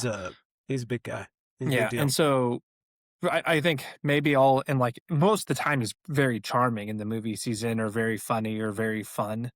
And Mhm, so maybe it's all that like experience with him that that I don't dislike Ben more. And maybe some of the relatableness of what it was like to be 22, mhm, yeah, 20 years old that is like keeps me more forgiving of him. Yeah, it could be my mhm. bias being a man, right, too. Um, and I don't hate Mrs. Robinson at the end of the movie, but she does go like full supervillain at the end. So Yeah, she chose to scorch earth on Ben for sure. And yeah, yeah, I wish we had like I don't know. I think we get a rough idea as to why she doesn't want Ben to have a relationship with Elaine, but she never comes out and flat says like, I don't want you dating Elaine because of this reason. I think it's kind of inferred that like, she maybe just wants Ben for herself, or she just I just after think it's weird. everything. Yeah, it's bizarre. And I mean, yeah, I can't imagine having an affair with a younger person and then, I you mean, we know, both have brothers. The ex girlfriends of your brothers was off limits, mhm. let alone the ex girlfriend of the ex mistress, of Yeah, whatever. Like, I mean, that's like it's double just, off yeah, limits, kind of thing. yeah, Your it is. mistress's It's daughter is off limits. mhm. You know? Yeah, yeah, the whole thing is just bizarre. But she takes the cake, the villain cake, for sure for me. All right, next category. What's aged the best? Cinematography. Yeah. Loved it. I think Editing and cinematography were awesome. at the party, at Ben's party in the very beginning, the camera stays tight on Ben Yeah, and it follows him around, and you feel as claustrophobic as Ben feels, and you yeah. feel as overwhelmed. The weight of it, the Yeah, loss of it. Yeah, man, I like loved you're it. disoriented because you're so close to him and he's disoriented. It's like they do such Mhm. a good job of using the camera and Yeah. honestly, like the staging of the scene, like the fish tank. It's such a weird motif through the whole movie, like this water motif that they have, but you really feel like he is drowning, Yeah. and they keep adding water to remind you that he is. And I think I was so blown away by that scene because, I can't remember in Guess Who's Coming to Dinner, because I think that was roughly around the same time. Yeah, Uh, the w same. I think they're the Yeah, 1967. 67. I think the same year, right? Like, so many of those scenes like, yeah, there's close-up scenes, but so many of those scenes, I feel like back in the day, how they used to shoot scenes in movies is that you would have a wide shot, and then you'd have your actors just kinda moving around in the space, but the Mm, camera is largely stationary. So to see, like, a camera right on Ben's face, and you're moving with him through this party, I was like, "That I didn't know that this kind of stuff like, existed back then." But yeah, the cinematography I think is phenomenal. Like we said, I feel like mhm, there's certain scenes and certain cuts and stuff that they were doing stuff at a time where it felt like it wasn't being done at all. yeah. So bravo. I think, Yeah, agreed. And I yeah. think because I don't mind, like we've talked about this before. Like I don't mind like the old cinematography where you kind of just let the actors be on screen. Like I almost Mhm. feel like we have too much cutting now, too much editing, too much style Yeah. thrown in there. But this movie like does a good balance of like using the cinematography to tell the story. And it Mhm. wasn't because like, oh, I think this would be cool. It's like I Yeah. think like lets you feel what the character is feeling, and I Yeah. really like that. I had the Yeah. music. I had Simon and Garfunkel. I love that song. Yeah. Mr. Robinson's a great song. you know, Yeah. Yeah. Absolutely. I know the music it was really good. I enjoyed it as well. his car, the Alfa Romero Spider. Oh, it was a pretty cool car. Yeah, Yeah. I thought it that's was really our second convertible Dustin Hoffman movie. Yeah. That's a nice throwback. Nice throwback there, Rain Man. Yeah, his car was really cool. The whole time I kept thinking, like, that car is way too cool for Ben. Why is Ben driving this car? He's not, you're not cool enough for this car, Ben. I liked everyone just like he's just on an airport in the airport wearing a suit. He's always wearing a suit, you know, like as he gets more manic about Elaine is when he takes the tie off, but the whole time he's got like a tie on. He's either Mm, like in his boxers with Miss Robinson or he's in a tie. And I was like, yeah, you know, I was like, oh, dressing up nice just for fun, you know, keep it a cash. I like it. yeah, We're too yeah. casual nowadays, you know. Way too casual I in get off the our. plane, I'm wearing pajamas and like, you know, You have got the to wear pillow comfy around my clothes. neck, you know. Yeah. Well, based off of their airplanes back in the 60s, I was blown away looking at like how much space they had, like seeing Hmm. Ben on the plane. I'm like, man, I wish planes were like that these days. I will say though, I wrote down like when he's traveling through the airport, like it feels very modern. Like he Mhm. gets the plane, it lands. He's on the moving sidewalk. He gets in, his bag comes down. They're like, you hear the guy whistling about like 3 minutes in the parking. keep moving, right in the arrival lane. You know, it's like, it feels like Yeah. a modern airport. Like it's just, you know, in the Yeah. '60s they had the same thing. It's still the same thing going on. Maybe maybe that's a sad look at how little we've come in what's that, 60 years? Oh my God. Oh, I don't know. Now I can at least watch my phone on the plane. So you know. yeah. Fair enough. Um, yeah, I think that's all I had. And then just yeah, music, the concept of MILFs is great. Um, I bet that was your number one, wasn't it? she's the original. Yeah, she's the OG. You know, Mrs. Robinson, the OG. American Pie owes so much to this movie. You know. I was about to say, yeah, American Pie. All right, age the worst. Mm. You would kick it off? Ben's sunglasses are awful. Oh, I'm I trying did to not remember like what them at all. I'm trying to They're remember what they very looked '60s. like. They Oh, look like old. They look. You know what they look like? They look like safety glasses. all right. I gotta look it up because I don't remember what his They're sunglasses look iconic like. from this movie, but man, I did not. I was like, those are terrible. I'm glad I don't wear those. It doesn't age like you know, like Risky Business having some like Wayfair's classic, a forever. His like whatever like Dolce and Gabbana Oh, sunglasses he's wearing or whatever they are. oh yeah, those are really bad. Those look like early 2000s, like cool Yeah. guy sunglasses. No. Yeah, really bad. Man, I didn't even pick up on that. Good catch. Yeah. Oh, yeah, those are bad. Good call. Yeah. Age And the the worst. in the when he's holding his beer, I know you don't drink beer as much as I do, but back in the day, like they didn't have taps Mm, on their Coke cans, so they have to like punch a hole in it. It's like every mhm. beer he has like the hole punch mark in it. It's like a triangular punch that you had to do back in the day. I'm like, ugh, Okay. glad we don't have that Uh, anymore. yeah, yeah. And you used to have to punch it from two sides because they didn't have like a way for it to vent. Oh, So you would punch it from one side, punch it from the other. Jesus. How do you know this? I didn't even know that that was a thing. Where do you pick up on facts like this? I don't know. I was like, I'm Oh. glad I don't have to do that anymore.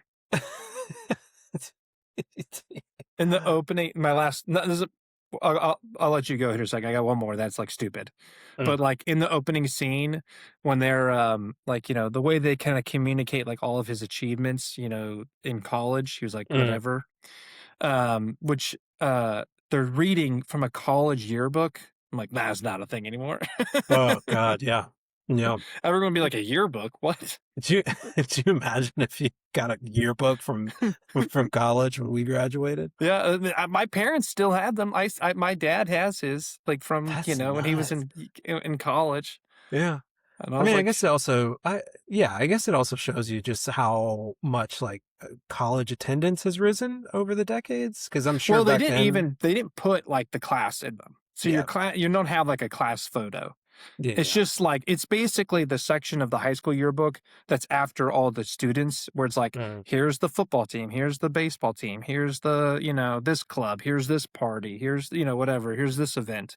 And so it's just more like a collection of like what happened this year in them, but still, why would you need that? I'm not paying for that. Yeah, yeah, exactly. Yeah. No, that's a good call out. I didn't even know that, yeah, they had college yearbooks back in the day. That's a wild, wild thing. All right, what do you got? God, well, you had fun with yours. Mine are a little bit more serious. So I have, well, it's a two-parter. They go hand in hand, but Okay. Ben stalking Elaine at Berkeley. Yeah, I'm proud that didn't go well. Not great, right? But also, I think the whole thing felt really bizarre. I was okay when Ben goes to Berkeley. I was waiting for Ben to run up to Elaine and apologize and do something to like, I love you. I'm so sorry that happened. What can I do to get you back? Complete opposite of what he did. He gets on a bus and is like, "Oh, hey, nice to see you here too, Elaine," and like proceeds to follow her around the zoo, right? And then just made the whole thing was just awkward. No, he's like But delusional, right? Yeah, he's like yeah, he's lost it. Well, it's like when he's but like, "I'm gonna marry her," and I'm like, "What?" so this is the two-parter, and going back to doing the research into this movie was probably more fascinating than it should have been, but so this I think what goes hand in hand is the lack of any sort of like timestamps in the entire back half of the movie. Yeah. It feels like from the time that Ben and Elaine go out on their date to Ben stalking her at Berkeley happens in maybe a matter of days. I mean, Yeah, it maybe a feels like week. it. Yeah, it feels like it's just right there. And Ben is like, "I'm ready to propose. We're going to get married and all the things." And it's like, what? How did this happen so quickly? But looking online, so it's based off of the novella. Oh, okay, yeah, I didn't look into the too much into the novel itself. Yeah, so by like in according to Wikipedia, from the time that everything falls apart in their date with Elaine, and he tells her that he's been having an affair with her mom, and Elaine goes back to Berkeley and Ben follows her to Berkeley. In the book, it says several months have passed. That gives so much more context into all of this because kind of like you were saying, when you're young and you haven't been in any kind of relationship and you don't know what to do, if we put it under that lens and Ben has probably been sitting at home for months stewing on this, maybe he really did build up in his head like, I'm in love with Elaine, I have to marry Elaine. Mhm. That makes way more sense than Ben rushing up there the very next day, renting a room, and then following her around and all the things, right? It makes everything less creepy, but we can infer, I feel like, that that's what they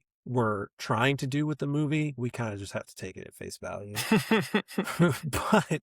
but that's I guess that's my complaint. That's the part that I'm thinking or saying that eight's the worst because we have no concept. We don't know how Yeah. much time has passed. So it feels like Again, whiplash. they're in that's the problem with putting a movie, like, in Southern California. Mm. You have no idea.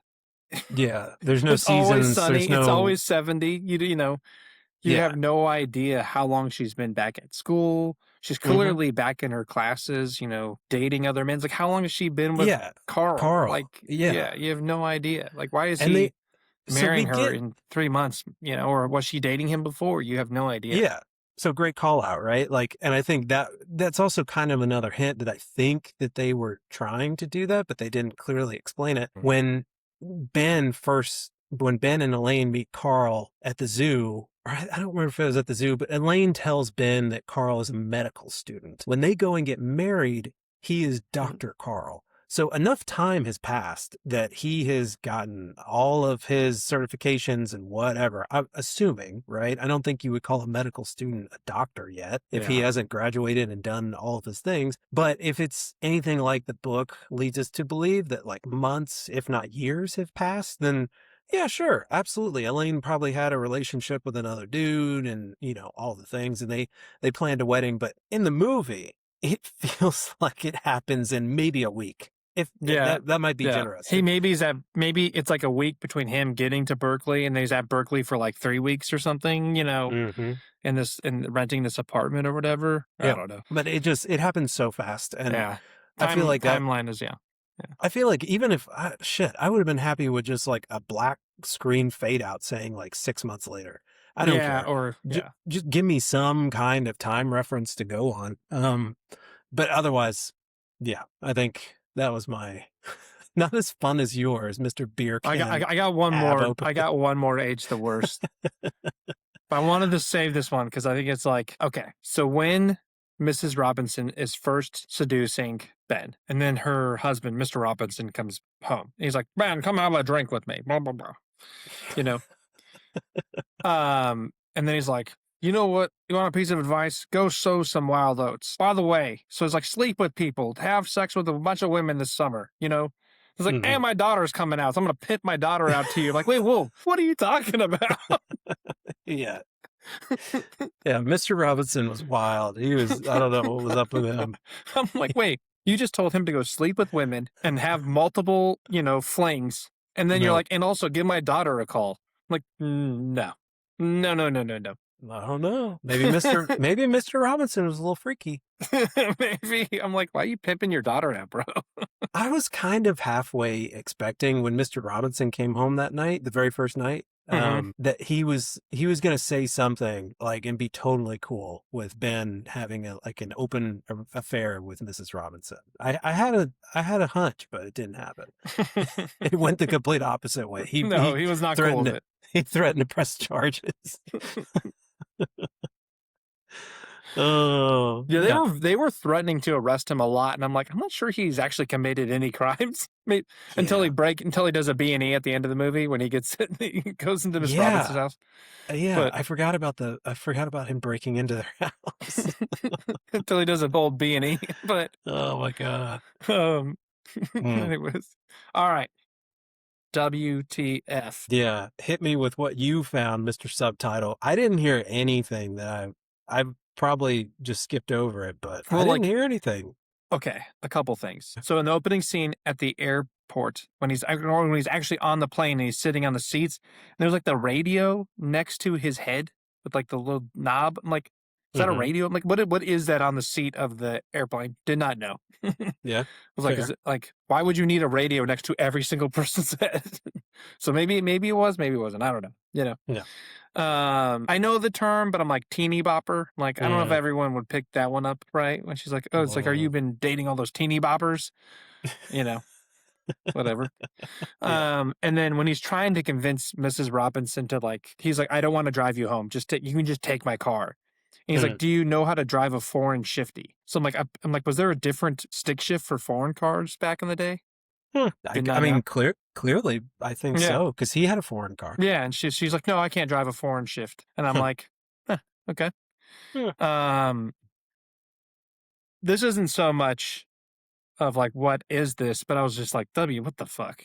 Was like the bar at the Robinsons, and they have like all their liquor is in like a tiki Oh, head or something. And then she yeah. pulls up the lighter, and the lighter is like It's like this big. It's yeah, huge. it's like the size of a wine bottle. Yeah. She's like WTF was that? That was like literally like, what the fuck was that? Yeah. But um and then the real thing that I actually did go look up because I was like, what the fuck are they talking about? Was when he's like, we need to get married. And she's like, okay, maybe. I don't know. He's like, come on, let's go get blood tests. And I'm like, blood tests? Oh, yeah, what was that? I didn't understand I that was like, part. what do you, he's like, come on, we gotta go get our blood test, gotta go get our blood test. So this one, I was Yeah, like, this was part of the research. I was like, I gotta look up what this is. Like, this is so bizarre. Cause like, why would you need a blood test to get married? But I guess yeah. back in the day, like they were so worried about like the spread of sexual diseases, particularly to children, that they Huh, wanted and to partners for that matter, like syphilis and things like that. They wanted you to get a blood test before you got in order to get a marriage license, not to show that you didn't have the disease, but to make mhm, sure that everyone was aware that the disease existed. And if it was like syphilis, take some antibiotics, right? Like go clear it up. Even though yeah. penicillin was like just getting around, I think in the 50s and 40s. But Huh, so they would have had penicillin in the 60s, but it was like just getting into like we're trying to prevent disease spread. yeah. And apparently, like this was a thing back in the 20s, 30s. There was some eugenics bullshit about it too back in the day. Um, but not as widespread as like more the just like trying to prevent, in particular, syphilis, and then later AIDS and other sexually transmitted diseases. And the last state to get rid of this requirement was Montana. Hmm. Can you guess the year? Oh God. I have no idea. What, 2003? 2019. Wow. Yeah. Jesus. What are we doing? I don't know. I was like, I don't know why you would need this. And they were Yeah. just like, and I think, it was just trying to be like, let's be health aware, go make Mm. sure you are healthy. Not that you can't get married if you're not healthy, but like, it's like, if you're going to have kids, syphilis is very dangerous for babies, and like other diseases too, have associated with birth defects and things. Like, go get tested so that you can take care of it before you did that next step in your life. But it was just Huh. so interesting because it seems like such an antiquated thought Yeah. today. Yeah. Um, Very, yeah, it was very odd. interesting. Yeah. Yeah, and That's a great history lesson though. I had no yeah, idea. I had no idea either. I was like, "What are they talking about? What do you mean blood test?" I'm like, I was like, I just walked down to the courthouse and I was like, "Can I have my little piece of paper, please?" And they're like, "That'll be $70." You're like, "Okay, all right, here you Bunch of thieves. go." Mhm. I guess I get a tax break, but I don't know. Yeah. Throw a couple kids in there, make it even better. Yeah. But that was my Huh. big one. And then like the hotel registry too. That was like, I know what a register is, but it's like the fact that he had like signed his name in and Yeah. everything for a hotel is kind of another like just Mis- old timey mis- thing to do. Mr. Gladstone. Yeah. All right. Hmm. Sequel time. Yeah. Yeah. Sequel. I mean, clearly we would have to see what happens with Ben and Elaine. Like, do her parents get divorced? Do her parents come after them? Does her father press charges like he threatened? I feel like there's so many questions that a sequel would have actually been amazing. But I don't know if you saw this. The the author of the first book did write a sequel. Yeah. And for anybody who didn't know, it was called Homeschool, and the sequel was about how Ben and Elaine, who were married, were fighting to allow for their child to be homeschooled, so they turned to Mrs. Robinson for help. And apparently it was poorly received, rightfully so, because that sounds boring as hell and it makes no sense.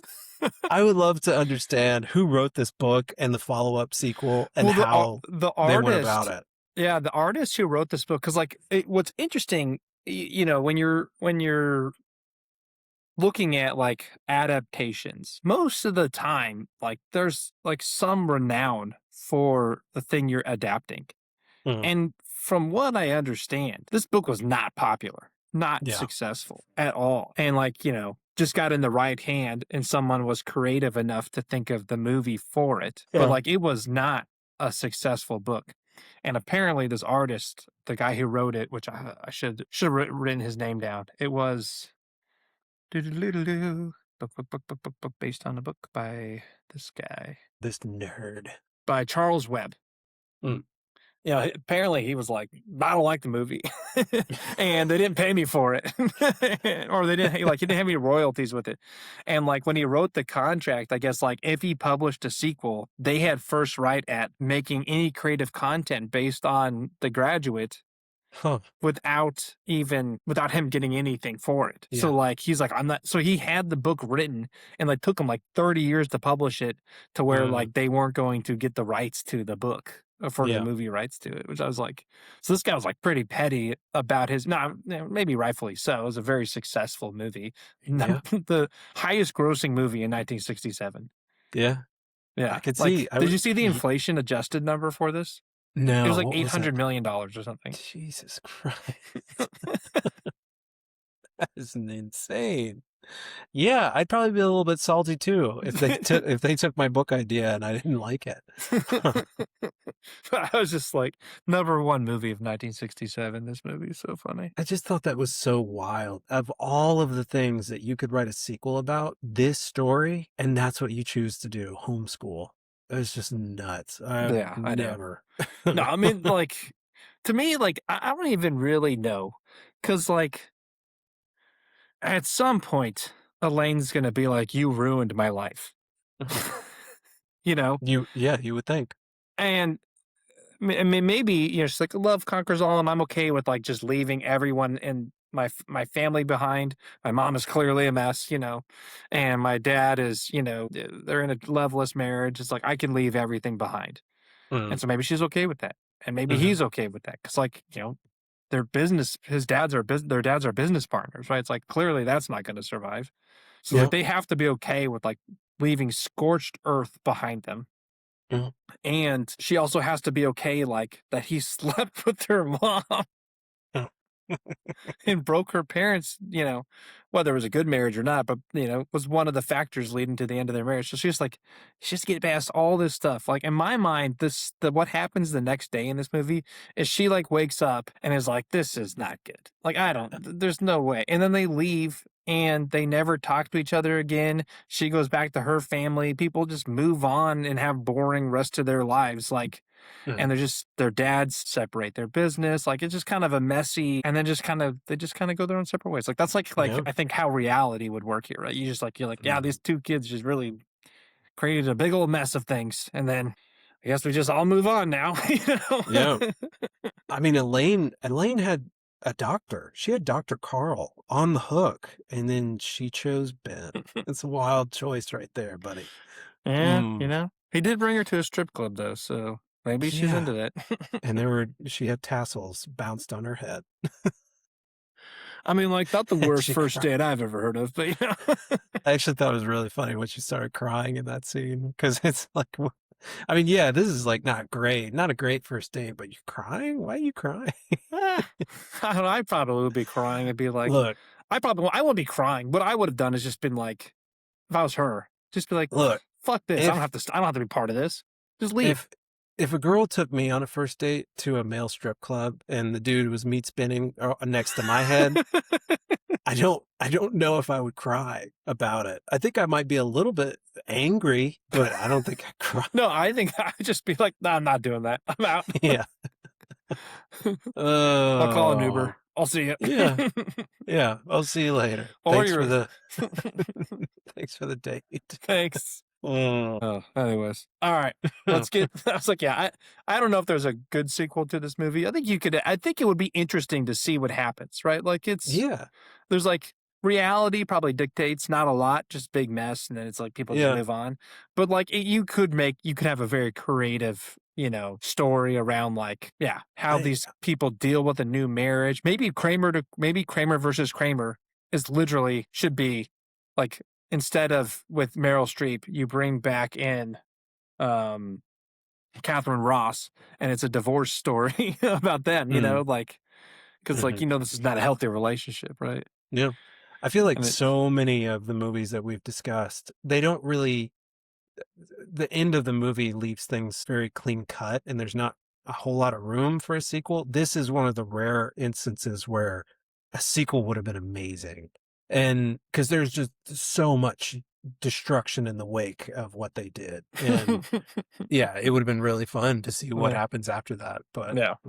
we will No, never because the know. movie, like, I will say, like, not my favorite scene, but the movie does end so interesting because it lets, like, the acting of the actors just, like, as they, like, become more, like, oh, real like, as the realization hits on their faces, and they're like, "Oh, what did we just do?" Mhm. As they're on that bus, and you're like, and then movie's over. You're like, Yeah. they're about to have an interesting conversation. Yeah, exactly. Uh, All right, mm, let's go through some nitpicks. I don't have too many for this movie, but yeah. I only have I only have 2, and we kinda talked about one of them, but yeah, you kick it off. What do you got? all right, I've done ones. Mhm, Okay. One of the first times Ben is in the pool, he gets out of the water and he walks over. And it's during the montage scene, and he puts the shirt on. His shirt mhm. on doesn't towel off. I'm like, dude, what are you doing? Mm, Nitpick number one. You're gonna yeah, towel that. You're gonna towel off before you put your shirt on. I was like, ugh, that's just fair. the worst. That's fair. That's a good call out. That, along with the sunglasses, you were really paying attention to Mhm. style and outfit and functionality. Okay, another one. So Elaine comes over to his Berkeley apartment, and she's like, asks, he's sleeping, right? And he like, What's going on? You know, he like wakes up like all surprised, and she's like, kiss me, dude. Mm. Morning breath. That's not good kissing right there. He just was asleep. There's no way. She's like, yum, yum, yum, yum. No. I like to see where your priorities are. All right. Yeah. My last nitpick is like the church when he runs up to it and the front door is locked. So he has to go up to the balcony, right? Like slam on the glass and everything. Mhm. Why is the front door in the church locked during a wedding? Are they like, is Miss Robinson like expecting him to show up and should she like lock the door? Like, is Uh-huh. it like, I don't know. Why is the door locked? That's weird. Yes, it is. It doesn't make any sense other than just dramatic effect. They had Yeah, to get Ben just up to get top. him up to that second balcony or whatever, but, like, up to Mhm. that balcony and hit the glass, but I'm I like, mean, I feel like they probably scouted out that church. I don't know, maybe it's in the book, but I feel like they scouted out the church. You're like, "Ooh, what if Ben was up there? But how do we get him up there? Let's lock the doors." Yeah, I could see it. "Alright, those are my 3 stupid ones. What do you got?" Um, okay. Also in the montage of Ben sleeping with Mrs. Robinson, he's in the pool, but his dad asks him if he's going to go to graduate school. And he says, if not, what were those 4 years of college for? Ben graduated when he was 20 years old. So did he leave high school when he was 16? Does that mean he's like insanely smart? Yeah, maybe um, I mean, he was a very accomplished student. Yeah. So, and I Googled it. Google says the high school graduate age back in 1967 was still mostly 18-year-olds. Yeah, I mean, our So, parents were, 10 years older than that, but, like, mhm. my grandma was graduated in, like, 1939, and Yeah, she graduated at 18. yeah. Yeah, I don't know. So, That's a good point. I That's don't know. really good. That's a good call out. Yeah. And then my last one, you touched on it, but I like Dustin Hoffman, but come on. Let's, No, why is I mean, this, it's not a nitpick, and I don't know, but, like, why is Miss Robin interested in him? No, exactly. Like Yeah. Dustin Hoffman, we are supposed to believe that he had a mom and her daughter. I mean, essentially stumbling over themselves for him. Just like they wanted him more than anything, right? I mean, especially Elaine. Like, you're going to tell me that after hearing that your mom had an affair with him and you have a marriage offer on the table from a future doctor that you're going to pick Ben. I thought it was really funny, according to Wikipedia, when Dustin Hoffman auditioned, he had to do a love scene with Elaine, and he said himself that she would never go for a guy like him in the real world. And Elaine agreed, saying, quote, he looked about 3 feet tall and unkempt. And apparently, even the producer of the movie thought at first that Dustin Hoffman was just one of the messenger boys. He had no idea that Dustin Hoffman was like the leading actor in this movie. So, like, yeah, it's just, I don't know. It's just funny. I love Dustin Hoffman, but Yeah.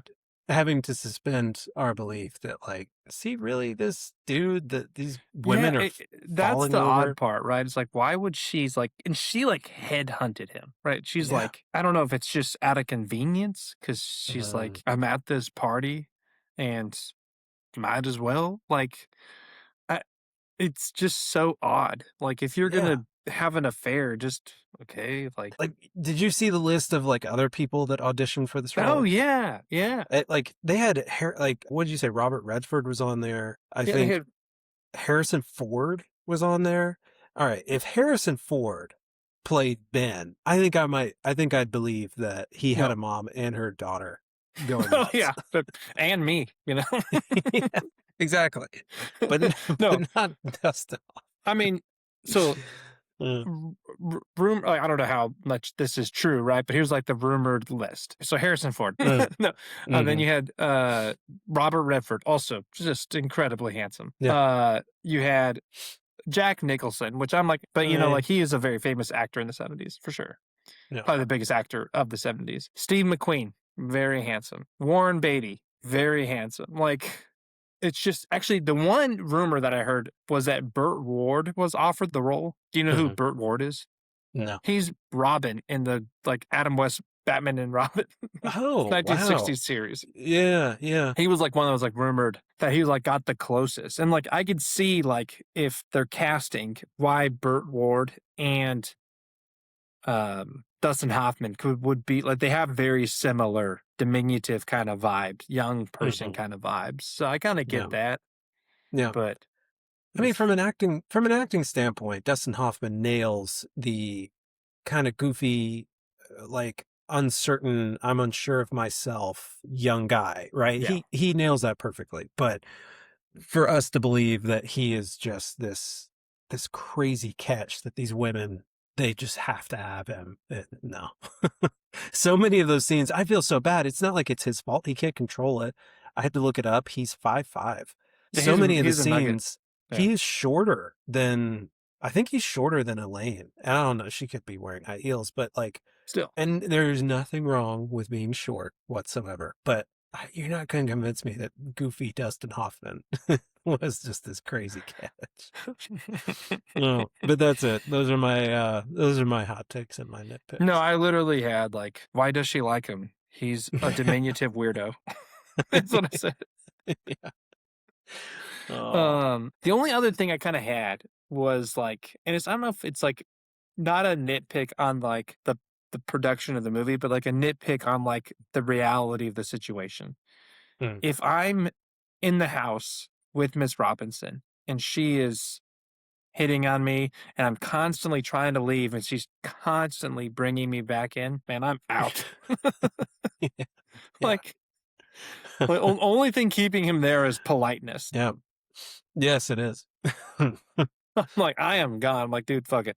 I'm out." Yeah. Just take off. And I think it would actually fit his character quite nicely if he just turned tail and ran Yeah, away, ran out the front door. it would. I would. The scene when he's, like, locked in the room and she's naked, and he's, like, can't take his eyes off of her, like, private areas. He's like, Yeah. "I don't know." He's just scared, but he can't, like, move his eyes. This is pretty funny too. Man, I'm telling you, that's exactly how I'd be terrified. Yeah, I think anybody would. Well, most people would. Yeah, There'd yeah. probably be some, yeah. Alright, any other nitpicks? No, that's all I had. This the morning breath, like, ugh, gross. Um, alright, so let's rate this. What we think it's a classic. I think I can be swayed. I really, like I said in the beginning, it's tough for me. I really enjoyed the first half. Um, the Mhm. back half, I felt like the wheels kind of fell off for me, but I feel like it is pretty impressive to see how many other shows and movies pay tribute to this, right? Like it is a monument in, I feel like, American cinema that it left a huge mark on so many actors and directors and Mhm. people in the business and the industry, whatever. But so I don't know. Even though it was not like a home run for me, I could be swayed. I mean, I could go either way. Yeah, Like it, the more I sat with the movie, the more I did like it, I felt like. Like, at first, I think when the movie first ended, I was like, "What the fuck did I just watch?" Mainly because I was like, there was a points in this movie, like, especially that back half where it gets, like one thing I like, he gets darker, right? Because he's, like, stalking her and, like, the lighting gets darker, like, his apartment is always dark, you know? mm, And, I was like and then when he walks in and Mr. Robinson is in there and, he's like, "I'm getting a divorce. You ruined everything. Stay away from my daughter," all that stuff. mm. There's part of me that'd be like, someone might die at the end of the movie, you know? They got I was pretty like I was like serious. I'm like, I'm like, "Is someone gonna get shot?" Like, is it gonna someone's gonna shoot somebody? Like, I don't know. Yeah. Like, I could see this movie ending really dark, Oh, and I totally forgot about, like, that the wedding thing hadn't happened yet, and, like, I was like and when I saw, I was like, "Oh, yeah, yeah, this is how the movie ends. I've seen this ending before." But I was like, he might get shot." I think Mr. Robinson, like, jumps over the bed to get away from him. Like, Yeah. I think he's scared of Ben, which is also, again, really funny because what's Ben gonna do? Little old Ben. But Yeah, so, like, this is like, to your point, the back half, the pacing of it, I feel like the weakest part of this movie is the pacing of the Elaine relationship. Like, mhm, I feel like they actually did need, like, one more date where he was, like, genuinely nice to her. yeah. Like, 'Cause, like, you just see him being terrible 'cause, like, I need to end this quickly, so I'm just gonna be Mm, terrible. yeah. And then it goes to, like, them in, like, the car hop, and you're supposed to be like, "Okay, yeah, they're actually, like," he's like, "Okay, I'm gonna be nice now. I actually do, feel bad." And Mm, then, like, they just needed, like, another moment with them to, like, sell me more on the relationship. They spend so much time building the Robinson relationship and, like, really working at it too. Like, it's not instantaneous. So yeah. you have to really work at it, where, like, the Elaine relationship, I don't feel as well earned, and it ends so quickly, and then he's just stalking her, right? So it's like, and especially for her side, I'm like, I don't know why she likes him at all. Like, all he's Mhm. done is treat her bad on a first date, kind of make it up by the end of the date, and then let her know that he slept with her mom. Like that's our whole experience. Yeah. So I do To feel there's like a weakness in that second half. But Mhm. then when he gets to Berkeley, there's like this intensity that, like, because like there's just like just unknown, like what's gonna happen, like to the point where I'm like I literally thought like people were in potentially in danger, either from him going insane because he was, or from Mrs. Robinson going insane because she was, or from even Mr. Robinson when he shows up. Like, oh, well, maybe it's him. Like, I'm like, there's just this kind of just anger grows at the end of the film that makes Mhm. it interesting and kind of suspenseful. But I Yeah. do feel like the Elaine relationship is weak. Yeah. Yeah, no, I agree. I think that is the biggest hitter on the back half of the movie. Because yeah, like you said earlier, it just doesn't feel earned. But it's supposed to be this big inciting incident as to Mhm. why everybody falls in the place where they fall at the end. It's because Ben wants to be with Elaine and vice versa. Um, but it just doesn't, yeah, even like Ben, like, even Ben falling in love with Elaine, if you could say that. I mean, they go on the date, they go to the strip club, she cries, and then he chases her outside, and he's like, let me kiss you?" Like, "What? Where did this come from? I Yeah. thought you didn't you had you guys haven't even said You 2 words basically to each just other." forced himself on her, right? Yeah. Like, she's crying, she doesn't like you, you've just been a big jerk, and then you force Mhm. yourself on her? Like, that's what it's Yeah. like, what it feels like. That's an age the worst too, right? Like, Yeah. yeah, Yeah. it's a weird their relationship. Like, what I would I almost I don't know. Because I do think the Mrs. Robinson stuff is so great, and it really is more the I was gonna say, it's, like, more the heart of the movie, but it's not heart. But it's more the, like, the relationship of the movie is really them, right? And Yeah. she does get sidelined in the 3rd act, but the relationship of the movie is really Robinson and Ben, Yeah. Mrs. Robinson and Ben. So, like, I do understand why they spent more time on it, but I think, like, the movie almost makes more sense if she seduces him in the beginning, he denies her. Then he's like, I am really lonely and lost. I don't know. Maybe this is a good idea. He calls her. They sleep together one time. Elaine comes home and, he like starts a friendship with her and it kind of organically goes to the movie. And he only sleeps with Miss Robinson one time. Mhm. Cause then it's like more forgivable in a lot of ways Yeah. if it's not like this long-term affair. Maybe it ruins the whole conceit of the movie, and it's like, I'm just making everything more palatable. Mhm. But, like, I would have almost been like, okay, the Robinson thing is like one time, and then they spend more time developing the Elaine relationship whilst that there's this bomb that's out Yeah. there. I don't know, Yeah. So maybe the focus of the movie is more on them and you're just waiting for this bomb to drop and how is she gonna deal with it. But Mhm. I don't then Yeah. you ruin kind of like I'm just making it more palatable and I'm making it more like less about maybe what the author and the story writer really wanted the movie to be about, which is like this kind of jaded world that we live in. Mhm. So I don't know. Yeah. I don't know. I mean, like, it's that I definitely agree. That would have been a better way. I think subjectively, I would have enjoyed the story a lot more if it was told in that way. But Hmm. yeah, But I don't it's know. probably how it Like, would have been written today, yeah. like Mhm. because it's more Because palatable, it's more Netflixy, it's it more, it would have been and more, yeah, it would have been more believable. Everything would have been there would have been more importance and emphasis placed on his relationship with Elaine. In this, yeah, his relationship with Elaine feels like, I don't know, just some necessary thing that had to be slapped on at the end. yeah. But it feels like so much of this movie was made for his affair with Mrs. Robinson.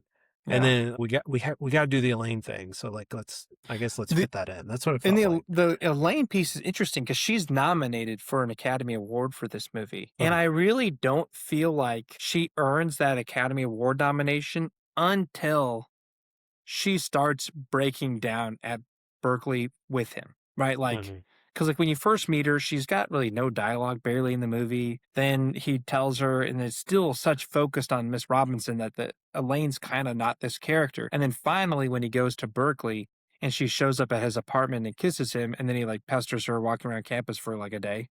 Mhm. It's like she's the acting, her acting, which I thought was really good, starts to show itself more, right? And she earns that Oscar nomination. But like she Yeah. only like really she only gets like 20 minutes, if that, Yeah. of not even screen time, just like time that she's really in the movie. She's only like in the Mhm. back 20 minutes of the movie, really. Yeah. Yeah, I mean, it's So, all like, I don't know, everything that we've talked about, I feel like for me, personally, I wouldn't put it in a classic mhm, category, but out of respect for the impact that this has left on the mhm, industry and Hollywood, because clearly it has. And like there have been things that I think this movie did at times when nothing else was doing it, and it impacted future generations. Like from that aspect, yeah, it does. It feels like it's absolutely a classic. Because I mean, I do think like regardless of, the actual movie itself, the waves that it makes, I think that constitutes a classic category. I can be swayed. yeah. I don't really have I don't lean one way or the other. I'm kind of in No, I think I'm with you. Like, this is not a personal classic for me. Like, it's not a movie that like I would be like, you got to see this, right? Like, because it's so good. Uh, Mhm. but the more I spent time with it, the more I liked it. Like, the more I liked the movie. I totally get like it captures a lot of things of youth that I think are hard to capture. I think it does a really good job of that. Yeah. Especially male youth, maybe even more so. But like if I'm studying film, I'm watching this movie because it's like an important stepping stone along the path of modern cinema. And so Yeah. you're like, yep, I'm studying this movie because it's the history of cinema. But it's the history. You Mhm. could learn everything that about being a filmmaker, about being an actor from modern movies, right? Like you don't have to have this movie to learn what this movie does necessarily because so many things derive from it. Mhm. Some ways improve upon it, maybe some ways miss some of the lessons of it, right? But Sure. like I think you go watch, you know, a Fincher movie today and you capture all the same things that this movie uses, right? Like, the melon, like the kind of the dark humor or Coen brother movie, like you can learn what they learned from this movie from them. So like, I don't know, maybe that's stupid thing to say or whatever, right? So like, Mhm. I think I'm with you. Like, it's probably not a personal classic for me. Like, the movie was good. I think there's a big problem in the middle, at least Yeah. the middle or the first part of the back half, especially. Mhm. And I think there's some really high points in the movie. I think the editing is great Yeah. and really inventive, and I really, really like can appreciate it. So I think like from a classic, from like an important part of film history, Mhm. belongs in like the National Film Registry as Yeah. like an important piece of film history. Mhm. But like I don't I like other movies that I think were derived from this movie better in some ways. And I just yeah, it's like it's good. It's good. But I think it has like a plot problem in the Sure. middle. Yeah. Yeah. Absolutely.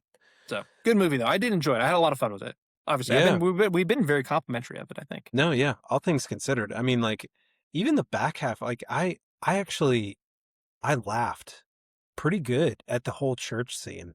Just because, like, seeing Ben rush in there and then elbow her dad and push down Carl, and then he's, like, swinging a cross at Oh yeah, everybody, he's I was he's like, "What?" he's insane looking. Yeah.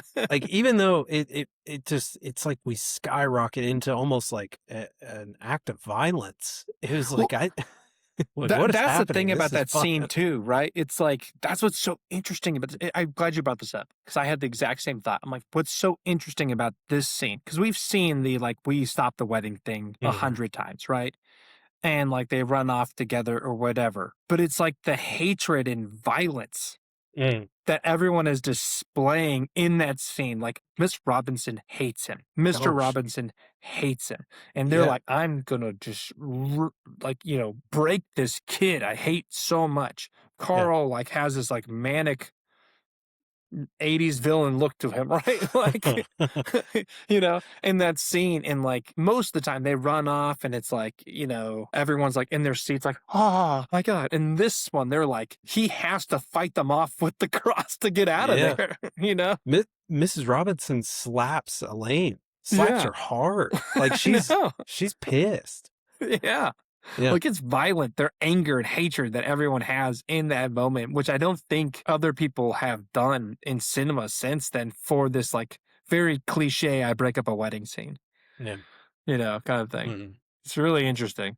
Yeah. Like, he gets out there, his, like, jacket thing is all ripped to shreds, and they're sitting on that bus, and I'm like, "That was wild." Yeah. No, I agree. I mean, the whole thing, yeah, the whole movie, it was extremely entertaining, and there's a lot to like about it. I think there's just nitpicks, things that Yeah. I think could have been done better or Yeah, same. could have been smoother, but Yeah, I yeah. think everyone should watch this film, though. There's no one I think you should not watch this. I think it's like, Mhm. maybe don't, wait till you're a little older, but don't show this to your kids. But I think everyone should watch it. Let It's a very interesting movie, really interesting point in cinema history. Like, Mhm.